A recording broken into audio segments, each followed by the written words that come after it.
I'm just a lazy video gamer, even too lazy to make a new intro. Hello at Danville, and it's me again, the lazy video gamer, and welcome to this very special episode of the Lazy Video Gamer Show, cause I'm talking today also about my personal experience when it comes to the PC Engine, one of those consoles I'm still loving today, and it is in fact a strange love, cause back in the day when I got my PC Engine, it was, let me say it that way, easier to find a clover leaf with 4 leaves on it than find actually someone who sells or have even a PC Engine. Yeah, that were the times back in the day. And when it was released in Japan in the year 1987, of course in Japan it was a success. Later it was released in the United States of America in the year 1989, and believe it or not, it was even released in Great Britain and in Spain in the year 1990. But only for a short time. Some licensing issues pulled the plug very fast to it. For nowadays collectors, it's hard to find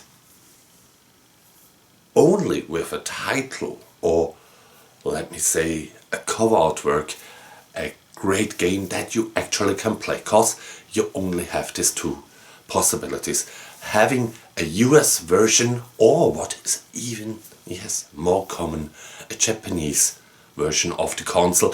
And there is the source of the problem, cause there are cool games, but you don't understand the text on the screen. When I'm thinking about now, especially role-playing games, there were a lot of cool games on the system, but the language barrier is there. But it starts, of course, with the core system, the U-card called physical media based console. It was counted as a 16-bit console, because there are some 16-bit processors in it, but it's not entirely a 16-bit console, but it comes really close to such a thing like the Super Nintendo or the Mega Drive.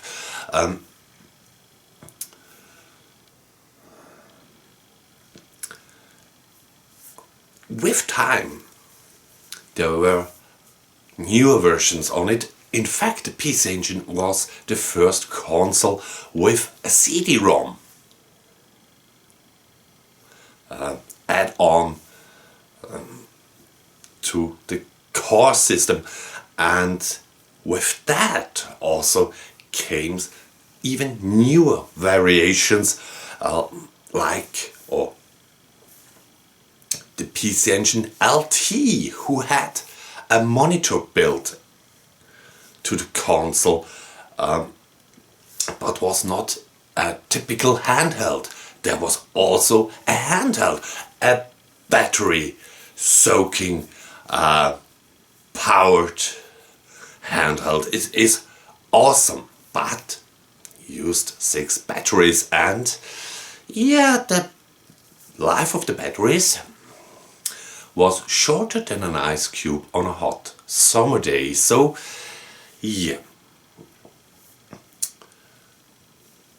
also released was let me say almost all-in-one console, the PC Engine Duo.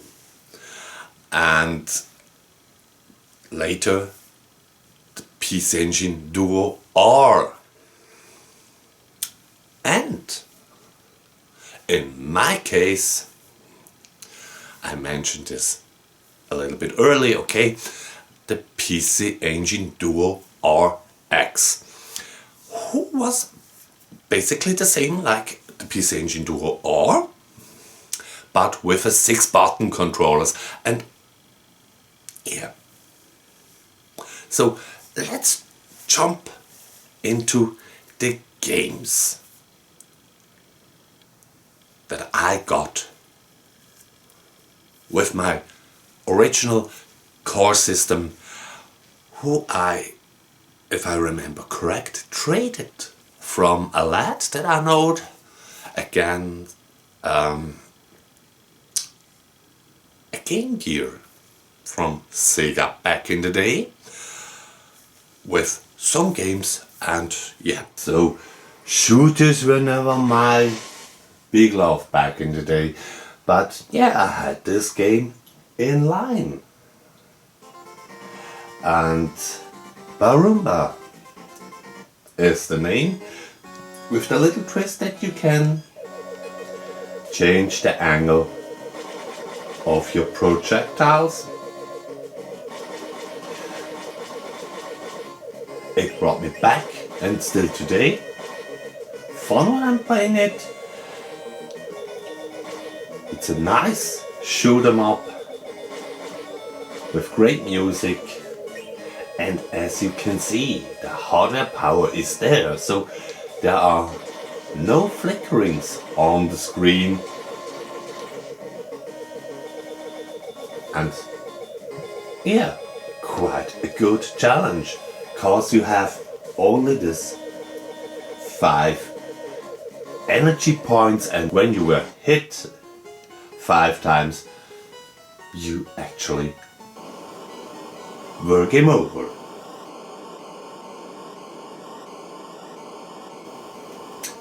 The next game that I also had is this Formula 1 racing. It's a traditional top-down racing game.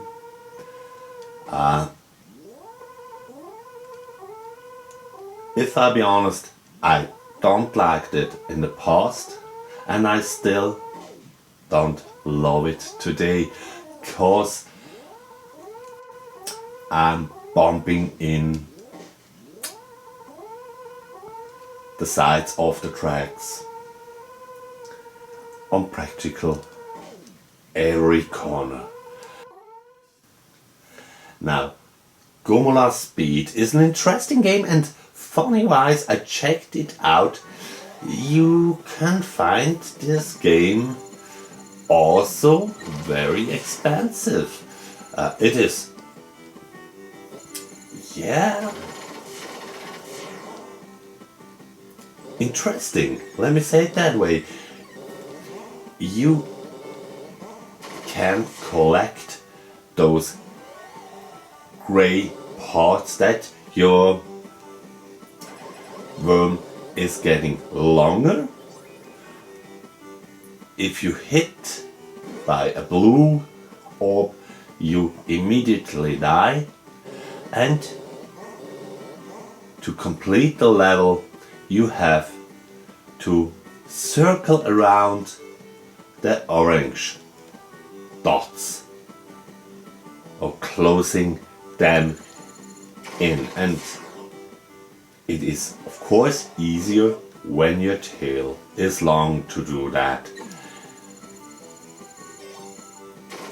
I don't have to mention that the music is good, and of course it's not a graphical masterpiece, but it works. So if you have it in your collection or on your emulation station, play it. It's good. Even for a long round. Now, Wii System brought Super Volleyball, And yeah, what should I say? It's volleyball. What I forgot to mention in the intro, the PC Engine has only one controller port, so for even a two-player game you needed a multi-tap.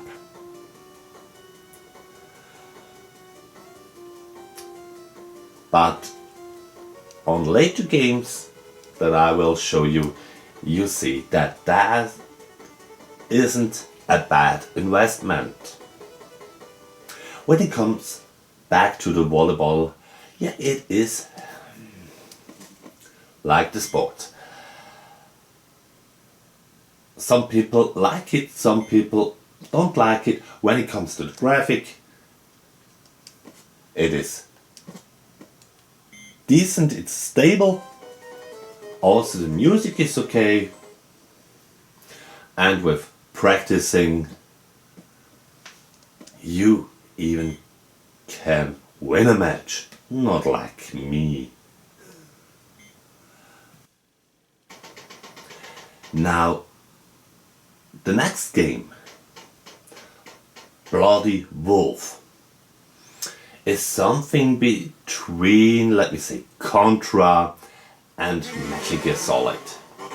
If I should compare it to other games, it is an action, run and gun game where you have to fight the bad guys, rescue the hostages and chew some bubblegum.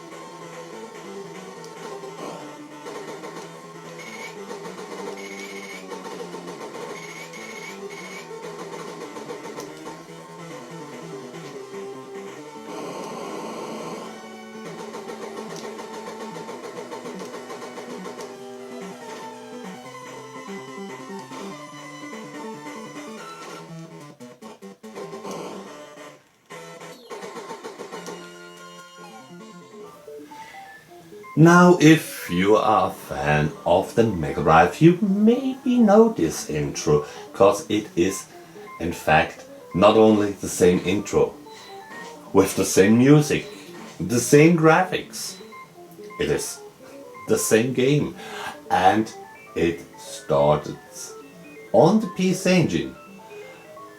Not this entry, but this is one that I purchased later. In fact, it was one of the first games that I purchased for the system by myself. It's Bomberman 94, aka Mega Bomberman, and I'm not quite sure. Do I have to explain the game to you? Okay, if you're really new into the universe, you are this little fellow with the white helmet on, and you have to fight your opponents. You're playing through these stages and attack the enemies with bombs. The explosions of the bombs, the radius can be upgraded. Even also the numbers of bombs that you can use at the time before they explode. Be careful, cause if you have several bombs in a row, they explode all together with the first one as a chain reaction. When you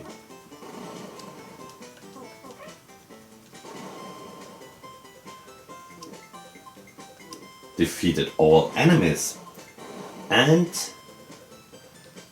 brought this let me say, crystals also to explode, you could go to the next stage.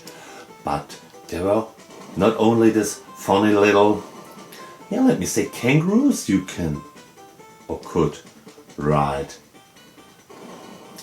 There are also those upgrades like a longer explosion radius, more bombs. You can pick up an upgrade to kick or even throw the bombs.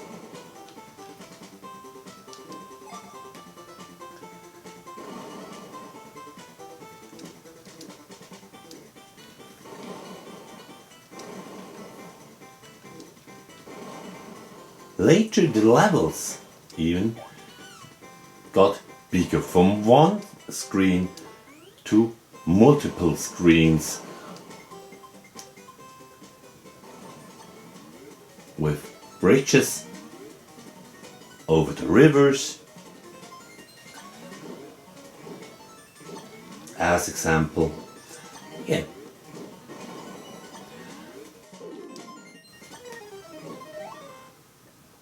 Of the 3 levels you got to a boss fight, and I just want to mention I don't played it a while, so I had my trouble with the big one, the big enemy, this crazy banana, and his little, the real enemy, the little monkey who controls this fellow. But at the end, I won and I had my fun.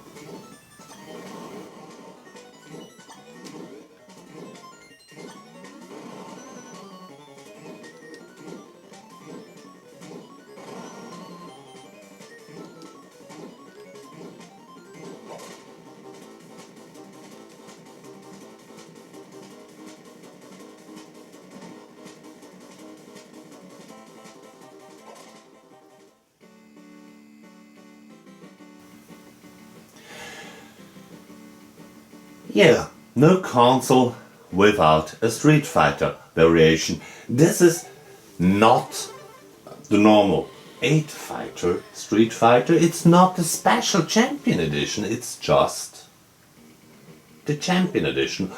No turbo, but all 12 characters were playable. And for, I mentioned it, 8 to 16-bit console, it was a very impressive port, and with the 6-button controller also very well playable. If you're using a 2-button controller on your PC Engine, you had to change between kicks and punches like in the Mega Drive version. At a certain point I read that the original Street Fighter 1 was only converted to home computers and the PC Engine. So what I did was, of course, to purchase the game over a mail shop service, and I was a little bit disappointed when I got my package, because I opened it up and it was a CD-ROM. I had the luck to have a seller back in the day who gave me the advice to purchase a PC Engine Duo or X. So it was almost the complete PC Engine package that I got with this console, but I come to that in the next episode on the PC Engine topic.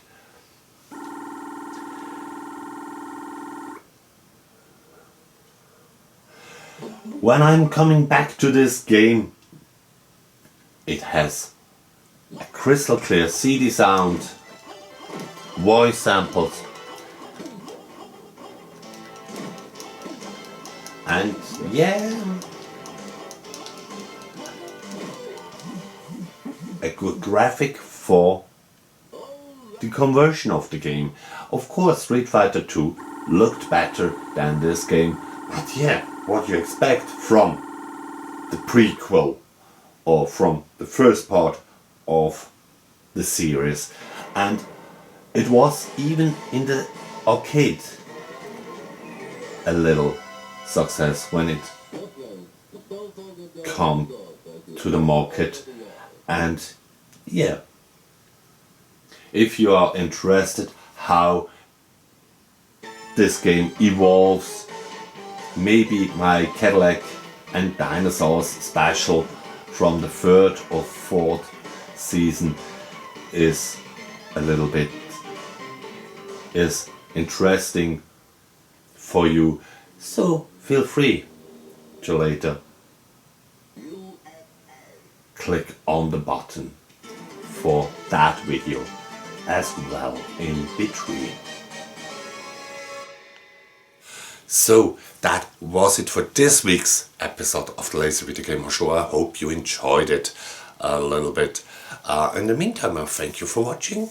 Feel free to subscribe, leave a commentary down below if you have your favorites still in mind of the PC Engine. And don't forget, the game is never over.